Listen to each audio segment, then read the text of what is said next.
যুবক ভাইয়েরা অনেক সময় এতেকাপ করতে চায় না, বলো মসজিদের ন্যায্য যদি স্বপ্নদোষ হয়, দেখেন ফতোয়া জিজ্ঞেস করেন, স্বপ্নদোষ হওয়া এটা স্বাভাবিক, এটা আল্লাহ প্রদত্ত। মসজিদের মধ্যে যদি স্বপ্নদোষ হয়, এটার মাসালা হচ্ছে কয়েক প্রকারের মাসালা আছে এই বিষয়ের উপর। যেমন একজন মুসল্লি আমার ওয়াজ শুনছে, দেখছে মুসল্লি ওয়াজ শুনতে শুনতে একেবারে কাতারের মাঝখানে অথবা আগে আপনার ওয়াজ শুনতে শুনতে তার কাপড় ভিজে গেছে, অথবা বোঝা যাচ্ছে তার স্বপ্নদোষ হয়েছে।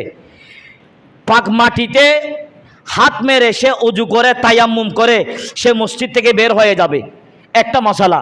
আর একটা মশালা হচ্ছে নাপাকি যেন মসজিদে না লাগে, নাপাকি যেন মসজিদে না লাগে, সে যেন একেবারে নিরাপদে সুস্থভাবে মসজিদ থেকে বের হয়ে সে ফরজ গোসল আদায় করে ফেলবে।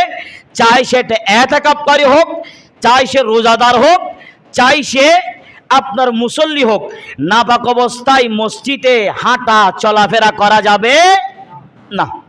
এটা হচ্ছে মাসালা।